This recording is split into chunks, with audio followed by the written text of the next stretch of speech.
จะผ่านมานานแค่ไหนเราไม่เคยลืมเรื่องราวไม่เคยลืมเพื่อนสาวและเพื่อนชายยังคงคิดถึงเสมอแม้ว่าเราต้องห่างไกลพวกเธออยู่ที่ไหนจงได้ฟังอยู่ที่ไหนคือเพื่อนกันแม้ว่าวันเวลาเปลี่ยนบางคนไม่ได้เรียนก็ต้องทำงานเราก็เป็นอีกหนึ่งคนเคยพลาดพลั้งเรื่องวันวาน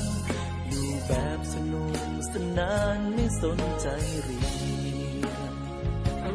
บอกเลยว่าการศึกษาไม่มีคำว่าสา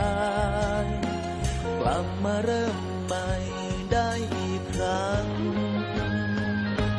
เพื่อนมอต้นและมอปลายคิดถึงเธอเสมอถึงไม่ได้เจอกันแสนนานจบมาแล้วเราแยกย้ายจะอยู่ที่ไหนก็เพื่อนกัน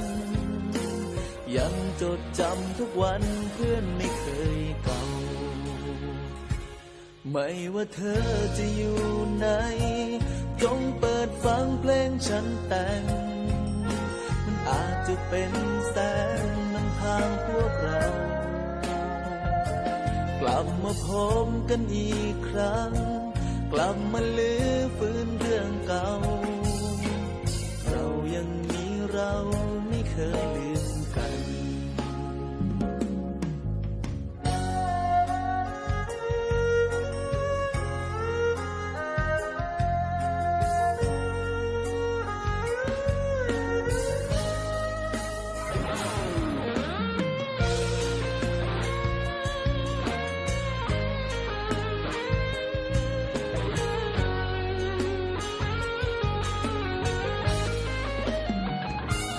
เพื่อนมอต้นและมอปลายคิดถึงเธอเสมอถึงไม่ได้เจอกันแสนนานจบมาแล้วเราแยกย้ายจะอยู่ที่ไหนก็เพื่อนกันยังจดจำทุกวันเพื่อนไม่เคยเก่าไม่ว่าเธอจะอยู่ไหนจงเปิดฟังเพลงฉันแต่งมันอาจจะเป็นแสงนำทางพวกเรากลับมาพบกันอีกครั้งกลับมาลื้อฟื้นเรื่องเก่าเรายังมีเราไม่เคยลืมกัน